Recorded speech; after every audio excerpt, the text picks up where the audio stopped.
रसोई में सिलेंडर नहीं, मेम साहब का आशिक है क्या?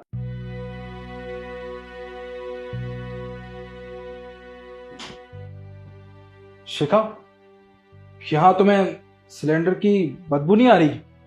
नहीं तो मुझे तो नहीं आ रही। क्यों? यार मुझे ना बाहर बहुत जोर से सिलेंडर लीक होने की बदबू आ रही है। तुम एक काम करो, तुम साइड हटो, मैं सिलेंडर चेक करता हूँ एक बार। नहीं नहीं, इसकी क्या जरूरत है? मैंने कहा ना, अगर ऐसा कुछ होता तो मैं चेंज कर देती तुमसे पहले।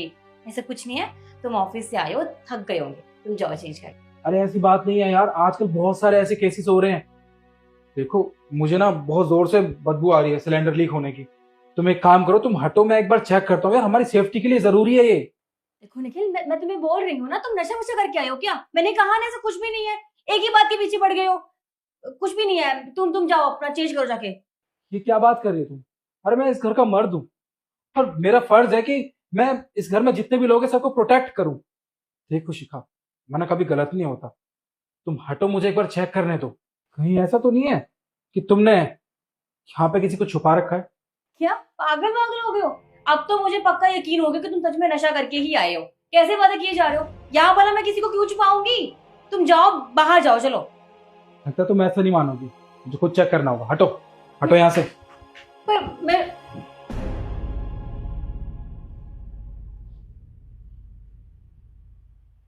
बाहर निकल, अरे बाहर निकल। कौन है ये आदमी? हाँ तुमने तो कहा था यहाँ कोई भी नहीं है। तुमने इसको यहाँ छुपा रखा था, अपने आशिक को। काम डाउन, मैं समझाती हूँ तुम्हें। बंद करो अपनी बकवास, कुछ नहीं सुनना मुझे। और तू चल। निखिल, निखिल मेरी बात सुनो। सुमित रुको तुम। मैंने कहा ना, सुनो मेरी बात, मैं समझाती हूँ तुम्हें, एक बार सुनो तो सही। ऊंची आवाज में बात मत करो मुझसे, समझी? गलती तुम्हारी है। एक तो अपने आशिक को यहाँ घर में छुपा के रखती हो, ऊपर से मुझसे ऐसे बात कर रही हो तुम। तुम्हें जरा भी शर्म नहीं आती? हाँ, क्यों धोखा दिया मुझे? हाँ, क्या बिगाड़ा था मैंने तुम्हारा? किस चीज की कमी रखी थी तुम्हारे लिए? अरे इतना बड़ा घर है तुम्हारे पास, नौकर चाकर है तुम्हारे पास, गाड़ियां, पैसा, सब कुछ तो है। सब कुछ तो तुम्हें दे रखा है। फिर किस चीज की कमी थी जो मुझे धोखा दिया? और ये आदमी है कौन? कब से चल रहा है तुम दोनों का?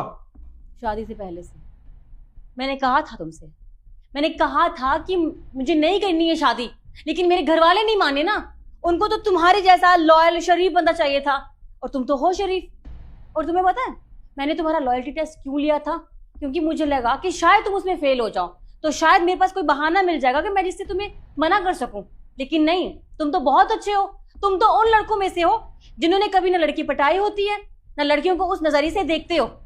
और तुम्हें मैं मिल गई, और मैं चाहती थी कि मैं तुम्हें बता दूं, लेकिन मेरी समझ में नहीं आ रहा था मैं कैसे बताऊं। क्योंकि घर वालों ने मुझे फोर्स किया था कि मैं अपने रिलेशन के बारे में तुम्हारे साथ शेयर ना करूं, क्योंकि वो नहीं चाहते कि मेरा बसा बसाया घर टूट जाए। सोसाइटी के चक्कर में उनकी इज्जत बचाने के लिए मुझे चुप रहना पड़ा। लेकिन आज सब कुछ तुम्हारे सामने है। और निखिल, मैं तुम्हें साफ शब्दों में बता दूं कि मैं इससे प्यार करती हूँ, तुमसे नहीं। समझे तुम? अच्छा, अगर ये बात थी तो शादी से पहले मुझे बताना चाहिए था ना। क्यों नहीं बताया मुझे? जबकि मैंने तुमसे कई बार पूछा था कि अगर तुम्हारा कोई पास्ट है तो उसके बारे में मुझे बता दो। अब तो तुमने बहुत हंस के कहा था ना, नहीं मैं वैसी लड़की नहीं हूँ, मेरा कोई पास्ट नहीं है, मैं सिर्फ तुमसे शादी करना चाहती हूँ।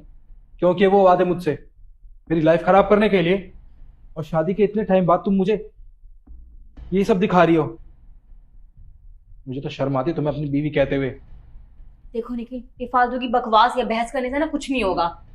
मैं सुमित से प्यार करती हूँ, अब सब कुछ तुम्हारे सामने है। और वैसे ही मुझे तुम्हें डिवोर्स देना था, तो तुम बताओ तुम क्या चाहते हो? डिवोर्स तो मैं तुमसे लेकर रहूंगा, और उससे पहले तुम्हें एक सरप्राइज दे। सासू माँ, जो कुछ भी आपकी बेटी ने कहा वो सब कुछ तो आपने सुन लिया होगा, है ना? क्या कहती थी आप कि मेरी बेटी तो बहुत अच्छी है, कभी आपको धोखा दे ही नहीं सकती है ना? हमेशा आपने मेरी ही गलती निकाली थी जब भी हम दोनों की लड़ाई होती थी। अपनी बेटी को तो कभी कुछ कहा नहीं ना। आज देख लिया आपकी बेटी कैसी निकली। अरे अपनी पति की नहीं हुई, अपने घर वालों की नहीं हुई।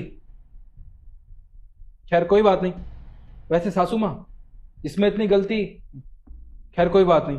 सासू माँ, जितनी गलती आपकी बेटी की है ना, उतनी गलती आपकी और आपके पति की भी है, क्योंकि आप दोनों ने ना अपनी बेटी को अच्छी परवरिश दी ही नहीं। खैर कोई बात नहीं, आपसे तो मैं बाद में बात करता हूँ। देखो निखिल, तुमने ये जो किया है ना बिल्कुल गलत किया है। तुमने मेरे घर वालों को बीच में इन्वॉल्व क्यों किया? क्यों? तुम मेरी लाइफ डिस्ट्रॉय कर सकती हो, तो क्या मैं तुम्हारे घर वालों को इन्वॉल्व भी नहीं कर सकता? तुम्हारी माँ को और तुम्हारे बाप को सब कुछ तो पता चल गया है। और हाँ, इस फोन में मैंने रिकॉर्डिंग भी कर ली जो कुछ यहाँ हुआ है। अब मैं एक काम करता हूँ, ये रिकॉर्डिंग ना पुलिस को दे देता हूँ। उसके बाद तुम तो समझदार हो, वो तुम दोनों के साथ क्या करेगी। अपनी बकवास बंद कर। ये जो हैंकड़ी दिखा रहा है ना, इसे अपने तक सीमित रख, हमें दिखाने की जरूरत नहीं है। तू जानता है मैं कौन हूं? अच्छा, शायद तू नहीं जानता मैं कौन हूँ। तू अभी बदमाश बना होगा ना, तो उससे बड़ा बदमाश था मैं अपने कॉलेज के ज़माने में, समझा? तो अपनी आवाज़ को नीचे रखना। अगर मैं चाहूँ ना, ये रिकॉर्डिंग पुलिस को देके तुम दोनों की लाइफ बर्बाद कर सकता हूँ, पर मैं ऐसा नहीं करूँगा, क्योंकि शिखा मैंने तुमसे प्यार किया था और तुमने मुझे धोखा दिया। खैर, तुम दोनों को साथ में रहना है ना, तो रहो साथ में, आई डोंट केयर, कोई फर्क नहीं पड़ता मुझे, पर इस घर से बाहर जाके। ठीक है सुमित, चलो।